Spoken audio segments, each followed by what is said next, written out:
اسی لیے فرمایا مردوں کے لیے مسجد میں نماز افضل 28 گنا، اور عورت کے لیے گھر کی نماز مسجد سے افضل، گھر کے صحن کی مسجد سے افضل، دالان کی صحن سے افضل، کمرے میں اس سے افضل، اور کمرے کی کوئی بغلی کوٹھڑی ہے تو اس میں سب سے افضل۔ کہ جب روزے ختم ہوتے ہیں عید الفطر میں تکبیر اضافی تکبیرات کے ساتھ 2 رکعتیں ہیں جو ہم ادا کرتے ہیں۔ احناف کے نزدیک 6 اضافی تکبیرات ہیں اور اہل حدیث کے نزدیک 12، لیکن تکبیرات ہیں اضافی۔ اور یہ کہ جاتے ہوئے اور آتے ہوئے عید کے لیے آپ جا رہے ہیں تو تکبیرات پڑھتے ہوئے، واپس آ رہے ہیں تکبیر، اور یہ بھی کہ جاتے ہوئے راستہ کوئی اور، آتے ہوئے راستہ اختیار کیجئے، تاکہ پورا شہر پوری بستی جو ہے تکبیر کی آواز سے۔ یہ ظاہر ہے، باطن اس کا کیا ہوگا؟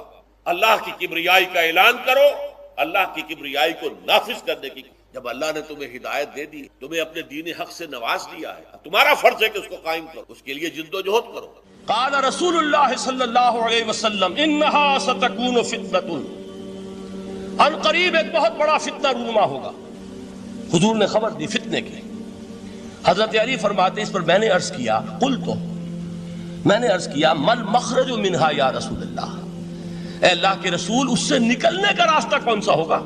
دیکھیے یہ لکھا ہوا ایگزٹ، نکلنے کا راستہ، اور عام طور پر آپ نے دیکھا ہوگا بڑے ہالز میں یہ سرخ روشنی ہوتی ہے، اس میں اس کا اہتمام کیا جاتا ہے کہ اگر خدا نہ خواستہ کو حادثہ ہو جائے لوگوں کو معلوم ہو نکلنے کا راستہ کون سا، یہ مخرج ہے۔ حضور نے خبر دی کہ فتنہ ہوگا۔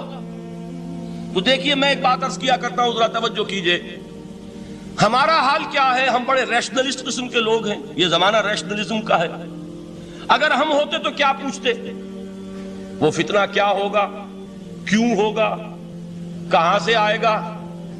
ہمارے سوال یہ ہوتے ہیں، کب آئے گا، کیوں، کہاں، کب، کیسے؟ ان سب کی حیثیت علمی سوالات کی ہے۔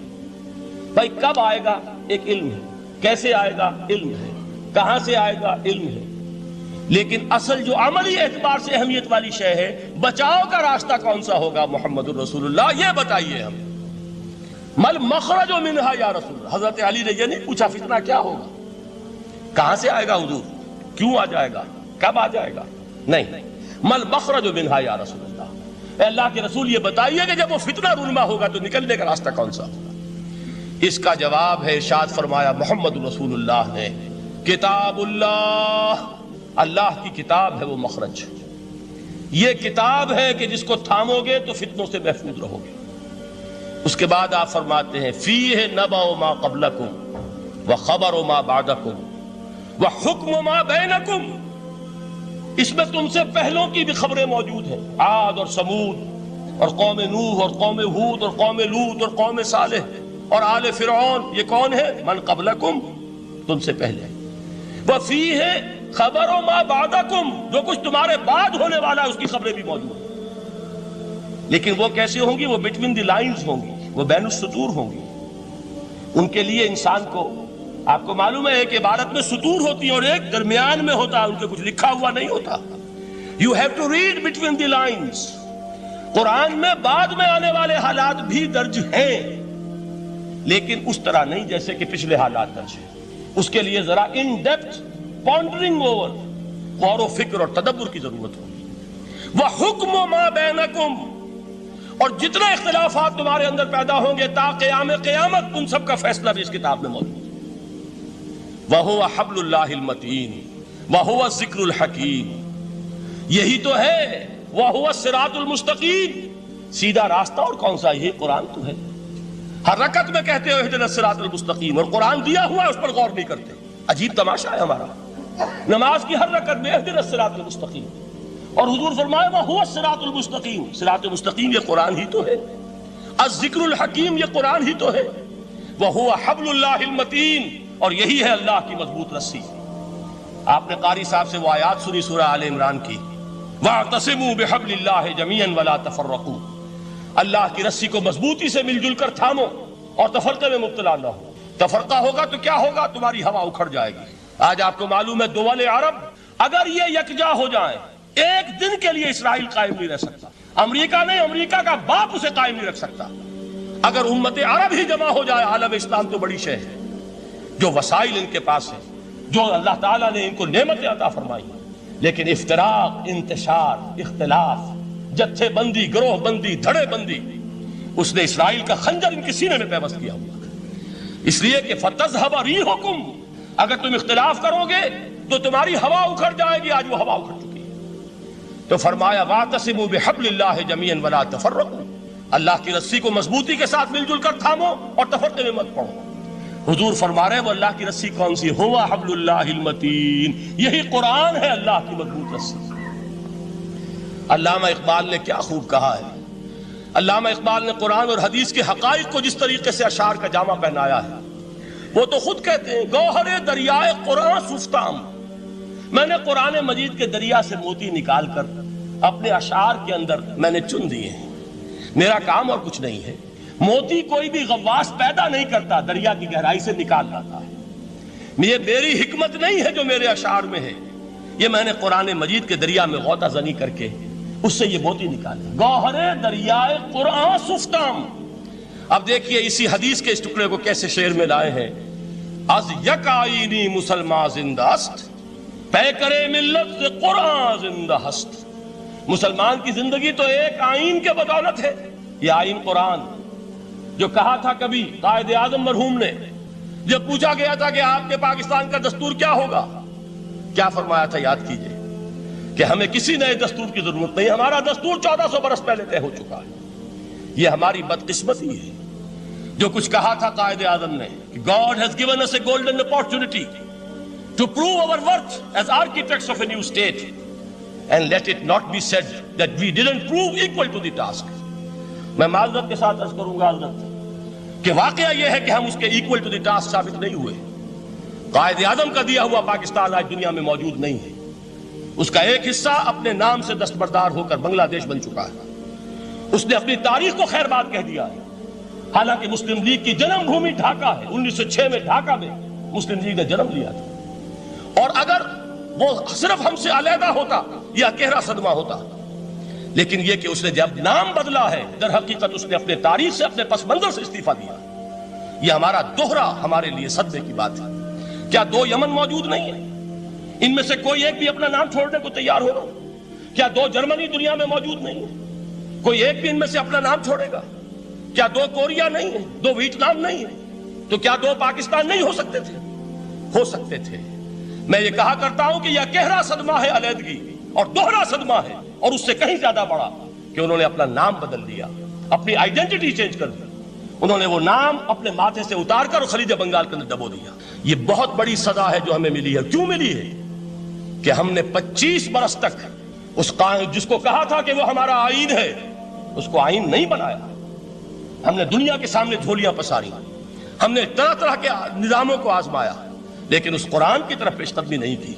اللہ تعالیٰ ڈھیل دیتا ہے لیکن سزا بھی بہت سخت ہوتی ہے۔ ان بطش ربک لشدید، وہ ہم پر کوڑا برسا ہے۔ تاریخ انسانی کی عظیم ترین شکستوں میں سے ایک شکست ہے کہ جو ہمارے ماتھے پر کلنک کے ٹیکے کی طرح موجود ہے۔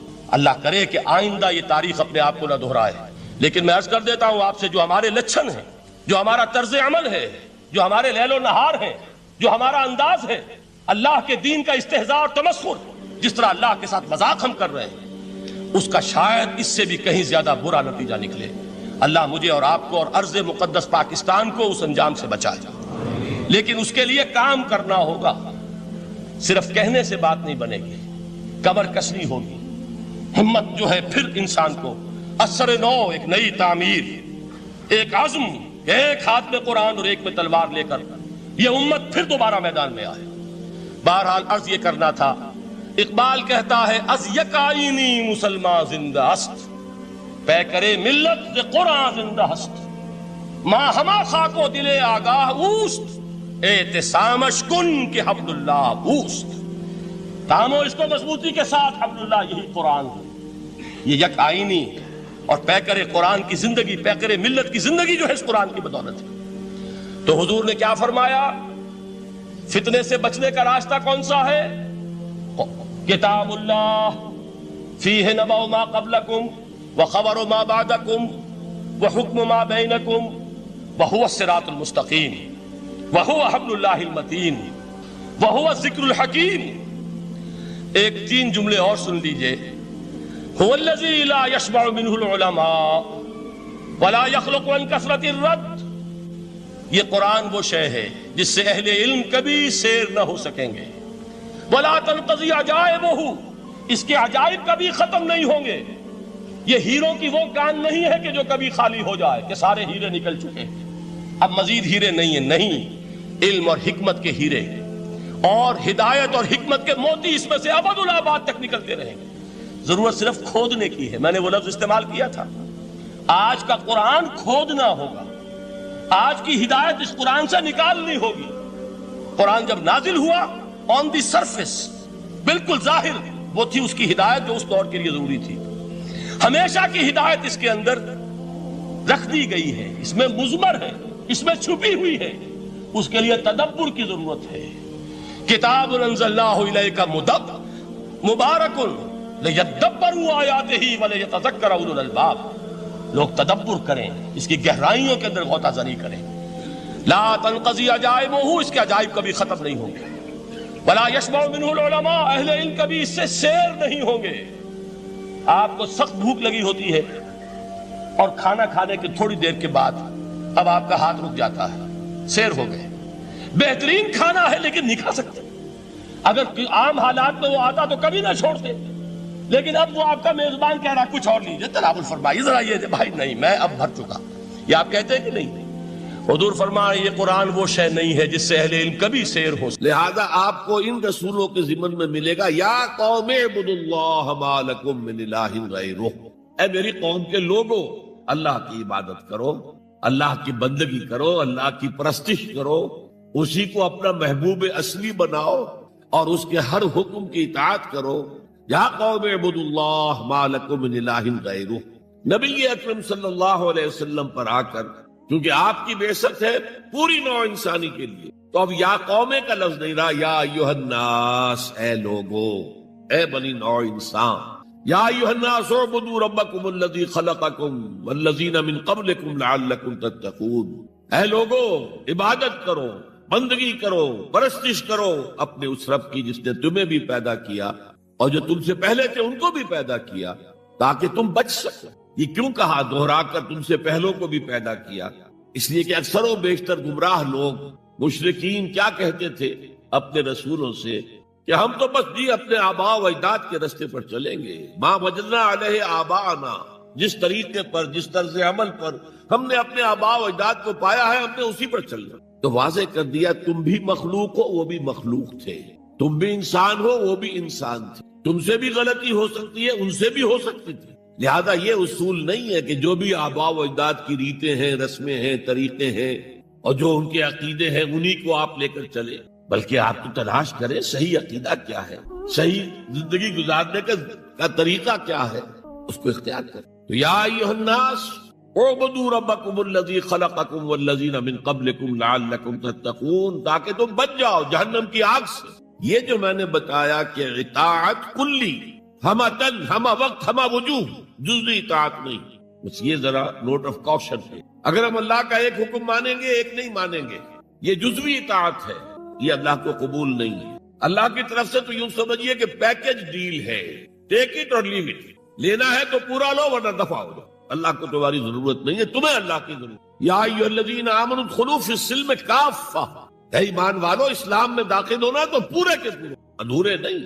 اور سورہ بقرہ کی آیت نمبر 85 کے اندر تو جو وعید آئی ہے، افتؤمنون ببعض الکتاب وتکفرون ببعض، کیا تم ہماری کتاب ہماری شریعت کے کچھ حصے کو مانتے ہو اور کچھ کو رد کرتے ہو؟ فما جزاء من یفعل ذلک منکم، تو جو کوئی بھی تم میں سے یہ روش اختیار کریں گے ان کی کوئی سزا اس کے سوا نہیں ہے. کان کھول کر سنیے، ان کی کوئی سزا اس کے سوا نہیں ہے کہ دنیا میں ذلیل و خوار کر دیے جائیں اور قیامت کے دن یردون الی اشد العذاب، شدید ترین عذاب میں جھونک دیے جائیں. وما اللہ بغافل عما تعملون، اللہ غافل نہیں ہے، بے خبر نہیں ہے، لا علم نہیں ہے اس سے کہ جو تم کر رہے ہیں. تم اپنی داڑھیوں کے طول سے اللہ کو دھوکہ نہیں دے سکتے، تم اپنے پاجاموں کو ٹخنوں سے اوپر رکھے اللہ کو دھوکہ نہیں دے سکتے کہ تم بہت متبع رسول ہو. تم اپنے عمروں اور حجوں سے اللہ کو دھوکہ نہیں دے سکتے، اللہ کو معلوم ہے کہ حرام کی کمائی سے حج کیا جائے، حرام کی کمائی سے عمرہ کیا جائے. تو یہ جو جزوی اطاعت ہے کوئی اطاعت نہیں، اللہ کو قبول نہیں. آدمی سوچتا ہے کہ چلیے میں نے یہ کام اچھے کیے، یہ برے کیے، مجھے اچھے کاموں کا کچھ کریڈٹ بھی تو ملنا چاہیے نا، لیکن نہیں، اللہ کہتا ہے جزوی اطاعت منہ پر دے ماری جائے۔ اور جو دنیا کی سزا ہے وہ تو ہم اپنی آنکھوں سے دیکھ رہے ہیں، 130، 140 یا 150 کروڑ مسلمان دنیا میں، ذرا اندازہ کی، لیکن ہماری رائے کی کوئی اہمیت ہے؟ بین الاقوامی معاملات میں کوئی ہم سے مشورہ لیتا ہے کیا؟ آپ کا کیا خیال ہے؟ کش نمی پرست کے بھیا کیستی، ایسے بھی ملک تھے کہنا چاہیے، اب تو ان کا حال پتلا ہے، دولت کے انبار تھے ان کے پاس، لیکن ان کا مذاق اڑتا تھا مغربی ممالک، وہ چاہے سعودی بادشاہ ہو اور چاہے وہ UAE کے امیر ہو، مذاق نہیں اڑتا تھا، کوئی حیثیت نہیں۔ حالانکہ کتنا بڑا رقبہ ہے انڈونیشیا کے آخری جزیروں سے لے کر موریتانیہ تک، سالڈ اسلامی آبادی، مسلمان آبادی۔ آپ کہیں گے کہ یہ بھارت جو ہے اس میں تو اکثریت تو نہیں ہے، لیکن 15 کروڑ یا 18 کروڑ تو آدمی یہاں موجود ہیں، لیکن کوئی عزت، کوئی حیثیت دنیاوی بین الاقوامی سطح۔ بہرحال یہاں بھی ہیں لوگ، کھاتے پیتے لوگ ہیں، ان کی اپنی کچھ عزت ہے اپنے معاشرے کے اندر، لیکن بحیثیت امت، بحیثیت قوم کیا حیثیت ہے؟ تو اللہ خزی فی الحیات دنیا، وہ تو ہماری نگاہوں کے سامنے موجود ہے۔ اب قیامت کے دن کے بارے میں جو دھمکی اللہ نے دی ہے، وہ یوم القیامت یردون الی اشد العذاب، قیامت کے دن شدید ترین عذاب میں جھونک دوں گا، اس پر اللہ سے معافی طلب کی جا سکتی ہے، دعا ہی کی جا سکتی ہے، اللہ ہم پر رحم فرمائیے۔ یہ میں نے آپ کے سامنے رکھا ہے فارمولہ، اللہ کی اطاعت جمع اللہ کی محبت، دے گو ٹو میک عبادت۔ یہی دو الفاظ آتے ہیں اللہ کے رسول کے لیے بھی صلی اللہ علیہ وسلم۔ اللہ کے رسول کی اطاعت یہ تو اسلام کا بنیادی تقاضا ہے، اطیعوا اللہ واطیعوا الرسول فإن تولوا فإن اللہ لا يحب الکافرین۔ اطاعت کرو اللہ کی، اطاعت کرو رسول کی، پھر اگر یہ منہ موڑ لے تو اللہ کو ایسے کافر بالکل پسند نہیں، تو کفر کا فتویٰ ہو رہا۔ لیکن اللہ کے رسول کی اطاعت کے ساتھ محبت کو جمع کیجئے۔ میں نے ابھی آپ کو حدیث سنائی ہے، حضور نے فرمایا لا یؤمن احدکم حتی اکون احب الیہ من والدہ وولدہ والناس اجمعین۔ تم میں سے کوئی شخص مومن ہو ہی نہیں سکتا جب تک کہ میں اسے محبوب تر نہ ہو جاؤں، اپنے باپ سے، اپنے بیٹے سے اور تمام انسانوں سے۔ تو اللہ کے رسول کی اطاعت جمع اس کی محبت۔ اس محبت کے ضمن میں ایک واقعہ یاد آیا جس سے اندازہ ہوگا کہ کس قدر اپنائیت تھی، کتنا قرب تھا حضور کے اور حضرت عمر فاروق رضی اللہ تعالیٰ عنہ کے مابین۔ ایک مرتبہ حضور دریافت کرتے ہیں حضرت عمر سے، عمر تمہیں مجھ سے کتنی محبت ہے؟ اب آپ سوچئے، ذرا سا بھی مغایرت کا باریک سا پردہ بھی اگر کہیں ہو تو کیا یہ سوال کیا جا سکتا؟ تو انتہائی قریبی شخص سے ہی کیا جائے گا، تمہیں مجھ سے کتنی محبت ہے؟ عرض کیا آپ مجھے دنیا کے ہر انسان سے بڑھ کر عزیز۔ فرمایا اور اپنی جان سے؟ اب ذرا سا توقف کیا حضرت عمر نے، الان ہاں اب میں یہ بھی کہتا ہوں کہ آپ مجھے میری جان سے زیادہ عزیز۔ تو حضور نے فرمایا اب آئے ہو مقام مطلوب پر۔ تو رسول کی اطاعت جمع محبت، اس کا نام ہے اتباع، پیروی کرنا۔ فرق کیا ہے؟ اطاعت کی جاتی ہے حکم کی، اور پیروی کی جاتی کسی کے نقش قدم کی، چاہے اس نے حکم دیا ہو چاہے نہ دیا ہو، جو وہ کرتا ہو کرنا، یہ ہے اتباع۔ یہ اطاعت سے بہت بلند شے ہو گئی۔ مثال کے طور پر یہ چھوٹی چھوٹی مثالیں، اصل اتباع کیا ہے وہ میں بعد میں عرض کروں گا۔ کوئی ایک صحابی بدو باہر سے آئے، ایک ہی دفعہ حضور کو دیکھا، حضور اس وقت اس حالت میں تھے کہ آپ کے بٹن جو ہے کھلے ہوئے تھے گریبان کے، انہوں نے پھر ساری عمر اپنے گریبان کے بٹن نہیں لگا۔ میں نے اللہ کے رسول کو اس حال میں دیکھا ہے، میں تو ان کی پیروی کروں گا، حضور نے کوئی حکم تو نہیں دیا تھا۔ تو یہ جو محبت، شدید محبت کے تحت جو بات آئے گی اس کا نام اتباع ہے، اور اس اتباع کا مقام کیا ہے وہ آیت میں سنا چکا ہوں آپ کو۔ قل ان کنتم تحبون اللہ فاتبعونی یحببکم اللہ۔ اے نبی ان سے کہہ دیجئے اگر تم اللہ سے محبت کرتے ہو تو میرا اتباع کرو، میرے نقش قدم پر چلو، میری پیروی کرو، اللہ تم سے محبت کرے گا، تم اللہ کے محب نہیں محبوب بن جاؤ۔ اور اگر کہیں کوئی لغزش ہو گئی، کوئی خطا ہو گئی، کہیں جذبات کی رو میں بہہ کر کوئی گناہ کر بیٹھے تو اللہ معاف فرما دے گا، اللہ بڑا غفور ہے، اللہ بڑا رحیم۔ مطلب یہ کہ راستہ تم نے یہ طے کر لیا کہ چلنا مجھے محمد کے پیچھے ہے صلی اللہ علیہ وسلم۔ اب چلتے چلتے کبھی پاؤں پھسل گیا، کہیں گر گئے، کوئی بات نہیں، اٹھو فوراً، توبہ کرو اور آگے بڑھو۔ تو خطا اگر ہو بھی جائے گی، کہیں لغزش ہو جائے، کہیں چلتے چلتے پاؤں پھسل جائے کیچڑ میں، یا کوئی کیلے کا چھیکا آ گیا پاؤں تلے، گر گئے، کوئی حرج نہیں، اٹھو دوبارہ۔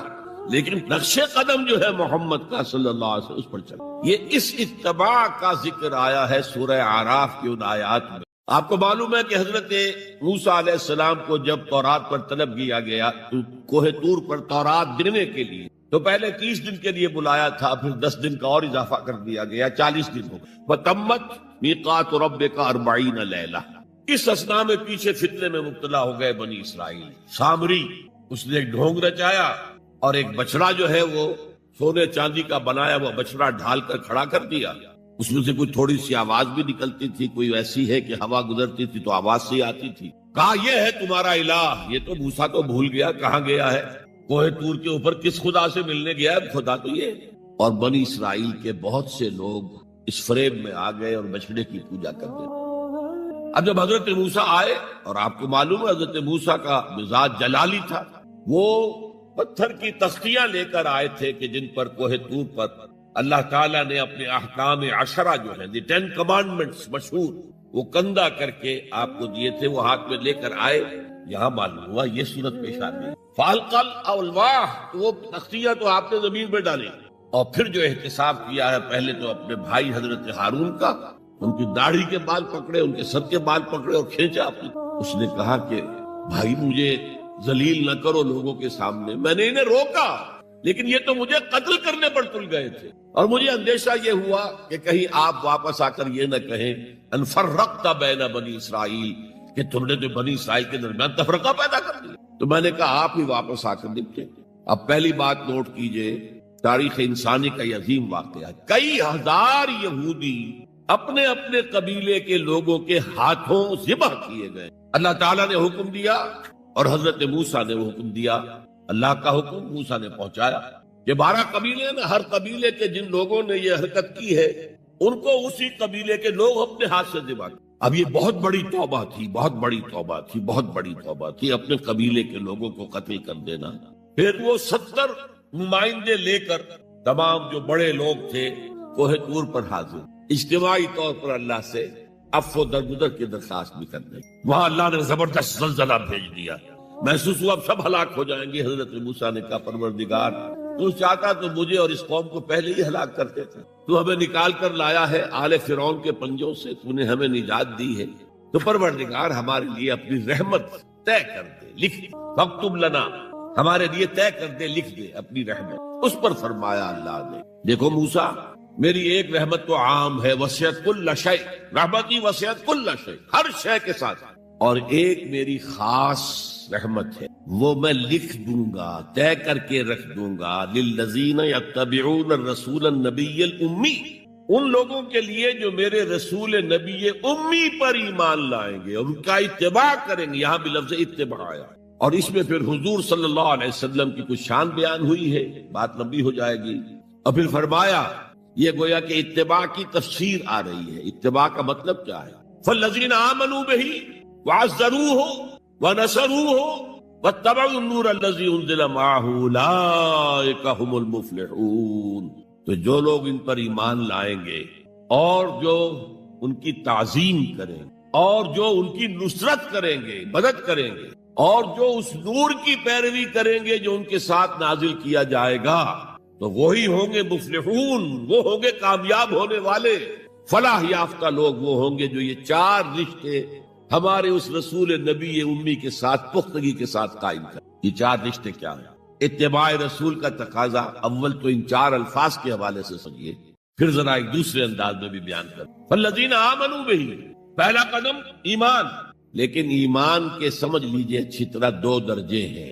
آپ میں سے بہت سے حضرات کو مجھے توقع ہے ایمان مجمل، ایمان مفصل یاد ہوں گے. ایمان مجمل کیا ہے؟ آمنت باللہ کما ہوا باسمائہ وصفاتہ وقبلت جمیع احکامہ اقرار باللسان وتصدیق بالقلب.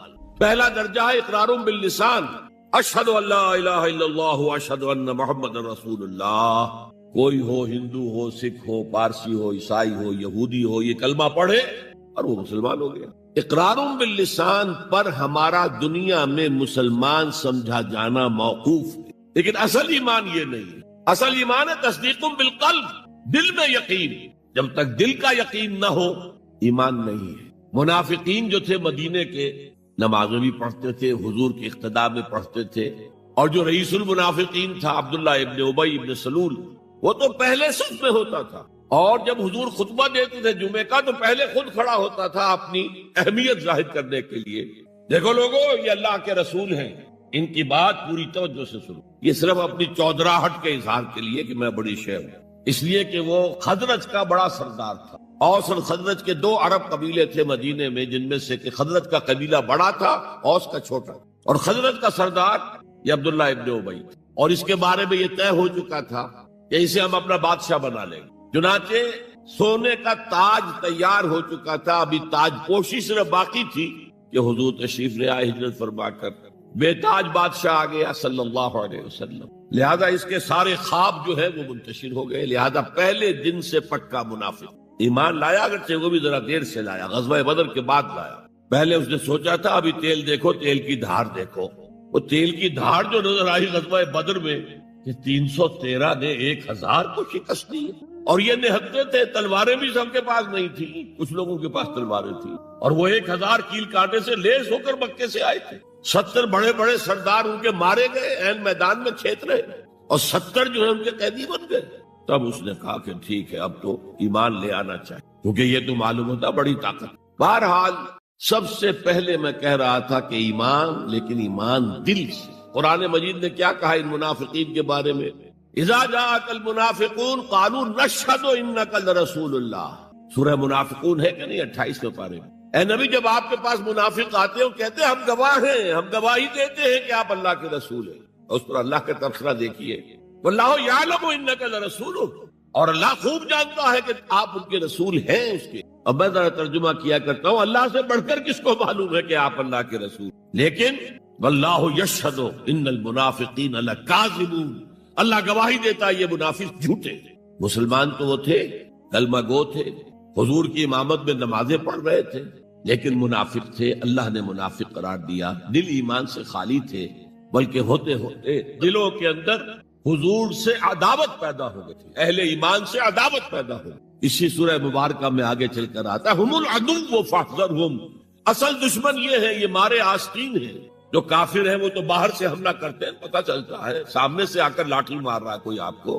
یہ تو آپ کے آستین کے اندر بیٹھے ہوئے ہیں مسلمان بن کر، اور یہ وہاں سے ڈنک ماریں گے، مارے آستین. بہرحال اب ہم میں سے ہر ایک کو جائزہ لینا ہو، اپنے گریبان میں جھانکیں، اپنے دل کی گہرائیوں کو ٹٹولیں. یقین والا ایمان ہے ہمارے پاس یا نہیں؟ یہ یقین والے ایمان کا میں اگر آپ کو انگریزی میں ترجمہ کر کے بتاؤں تو شاید آپ زیادہ بہتر سمجھیں. پرسنل کنوکشن، اس ریشیل کریڈ. ہم ایک نسل ہے، اپنے والدین سے ہم نے کچھ چیزیں سیکھی ہیں، والدین اس میں بلیو کرتے تھے، اللہ، رسول، قرآن، کتاب، جنت، دوزخ، قیامت، ہم بھی مانتے ہیں. بس اس ریشیل کریڈ، یہ تو ایک نسلی عقیدہ ہے. اصل شے جو ضروری ہے پرسنل کنوکشن، اپنا یقین، ذاتی یقین. تو سب سے پہلے تو اللہ کے رسول صلی اللہ علیہ وسلم کی رسالت پر یقین. اور میں نے آپ کو حدیث سنائی تھی ابھی، لا یؤمن احدکم حتی یکون ہواہ تبعا لما جئت بہ. تم میں سے کوئی شخص مومن نہیں ہو سکتا جب تک اس کی خواہش نفس تابع نہ ہو جائے اس ہدایت کے، اس قرآن کے، اس شریعت کے، ان احکام کے جو میں لے کر آیا ہوں. اگر خواہش نفس اوپر ہے اور اللہ کا حکم نیچے ہے تو مومن کہاں سے ہوئے؟ اللہ کے حکم سے نماز تو پڑھتے ہو، روزہ رکھتے ہو، سودی کاروبار کرتے ہو، اور اللہ کے حکم کو پاؤں تلے رگڑتے ہو. یہ کیا اسلام ہے؟ یہ تو وہی ہے. افتؤمنون ببعض الکتاب وتکفرون ببعض فما جزاء من يفعل ذلك منكم الا خزي في الحیاة الدنیا ويوم القیامة يردون الى اشد العذاب. تو سب سے پہلا جو جائزہ ہمیں لینا ہے کہ محمد کی رسالت پر صلی اللہ علیہ وسلم ہمیں یقین ہے. یقین، تصدیق تو ہم کرتے ہیں، زبان سے کہتے ہیں، لیکن یقین، جس یقین کا نتیجہ یہ نکلے کہ پھر نفس کے سارے تقاضے نیچے ہو جائیں اور حضور کی لائی ہوئی ہدایت، حضور کی لائی ہوئی شریعت پالا کرو. نمبر 2 فرمایا وَعَزَّرُوهُ، ان کی تعظیم کرے. آپ کی جناب میں کوئی گستاخی ہو جائے، ایمان کے لالے پڑ جائیں گے اور آخرت برباد ہو جائے گی. اس تعظیم میں کیا کیا چیزیں شامل ہیں؟ دیکھیے سورہ حجرات میں ابتدائی حصے میں تفصیل سے کہا گیا یا ایھا الذین آمنوا لا ترفعوا اصواتکم فوق صوت النبی ولا تجہروا له بالقول کجہر بعضکم لبعض ان تحبط اعمالکم وانتم لا تشعرون۔ اے ایمان کے دعوے داروں، کبھی اپنی آواز کو رسول کی آواز سے بلند تر نہ کر دینا، مبادا تمہارے سارے اعمال